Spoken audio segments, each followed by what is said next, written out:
Today on The Dish, Michael Mina, Michelin-starred chef, international restaurateur, and cookbook author. Earlier this year, he opened his first New York City restaurant, Bourbon Steak by Michael Mina. Earlier this month, he released a new cookbook showcasing the foods of Mina's heritage. My Egypt offers a gateway to the flavors he grew up with, but took decades to return to. I feel very honored, Chef. It's like I'm in your kitchen. This is awesome. You can be here all night if you want. At New York City's Bourbon Steak by Michael Mina, it didn't take long to understand why the chef is a global sensation. We're going to cook a ribeye for you, Fantastic. bone-in, dry-aged ribeye. And so what we do is kind of a reverse method of cooking in the sense that we butter poach the steaks at about 120, 125 degrees. We get it just under rare, and then we put it on a 900-degree grill and get the char on it. When you flip a steak, so many times people flip it and put it right in the same spot. You have to go to a different spot on your grill. So that spot's the coldest spot now on the grill. At the end of this is the most important part of cooking a steak. Right. The resting of the meat. You can't cut into the meat. You want that juice to settle into the meat. Brush a little bit of red wine butter on it. Oh, nice. And we'll just put it on the plate.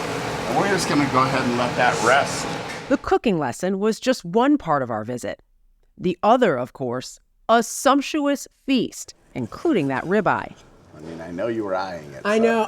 It's not fair to have me cook it and back with you and watch you cook it and not get. Because I love ribeye, but ribeye not quite as tender as like filet. But this is but that's crazy tender. That's usually that's the butter poaching. Oh my God. What do you got on the book tonight? Mina opened his first restaurant, Aqua, in San Francisco at age 23. 3 decades later, there are 30 restaurants in the Mina group. Enjoying yourself? Yeah, of course.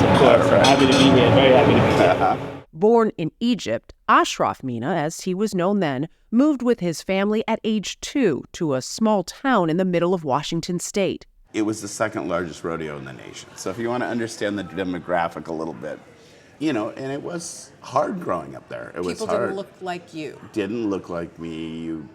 And look, I didn't have it nearly as bad as so many people in the world have had it. There's no poor me or anything like that. It's just when I had the opportunity when I was 18 and I went to culinary school, I went with my middle name, which was Michael. I had gone with Ashraf my whole life. His family, who are Coptic Christians, left Egypt to escape religious persecution and give Mina and his 2 siblings more opportunity. What did your parents think of the fact that you wanted to cook? When you're from that country, and from a lot of countries, you get some choices. Like, you can be a doctor, you can be a lawyer, you can be an engineer. Right. You can be any one of the 3. But that's it. You're going to be one of those 3, yeah. My mom is on the ground crying. Right. My dad's saying, tabach, tabach. That's the word for cook, servant, basically. We moved to the United States. We did all this so you could be a tabach, But Mina says, to his father's credit, he then helped his son follow his dream. My father flew to New York, and he went to the Culinary Institute of America, and he was so impressed. And when he came back, he said, if you're going to do this, this is the only school you can go to, and you have to put everything into this. Blah, blah, blah. I got the big speech, and it all worked out. Very well. It more than worked out. And now it was their idea all along. At age 55, Mina is now incorporating his background into his latest project, the new cookbook, My Egypt. Many people don't even know I'm Egyptian. So what I wanted to do was go back to Egypt, see the foundation of the food that my mom cooked, and take that foundation, learn more about Egyptian cooking, and also then take my career and kind of infuse them together and create dishes to elevate the food. Like this fava bean falafel known as tamaya, customarily served with tahini and a tomato cucumber salad, elevated with an ahi tuna crudo. It's just such a great combination. Oh, it's fantastic. And a twist on traditional hummus, paired with foie gras, pomegranate seeds, and cauliflower. The recipes in the book, ones Mina and his team crafted over a 7-year journey, including 6 trips back to Egypt. Each time I went, I would peel back the layers. There was Peeling an onion. Yeah, there was just so much. And so it was narrowing it down to the true essence of what I wanted to come through. He credits collaboration for his success, including in his latest cookbook. As Mina writes, it is Egypt through his lens, brought into focus through the eyes of others. A mango lobster salad, an appreciation of the prized North African fruit. Smashed potatoes, served alongside beef kebabs, a tribute to the street foods Mina devoured on those trips back.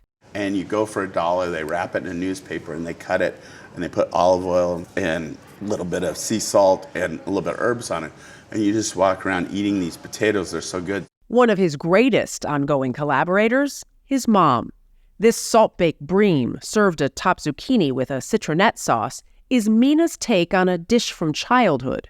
What my mom did was she would always wrap it in fig leaves. Okay. And so it does two things. It flavors it really nice, but also the skin comes right off with it.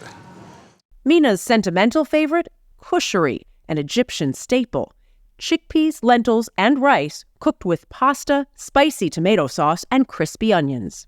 So that's like comfort food. That's straight out That's of the book. when you're going home, call mom, she's making that. Right.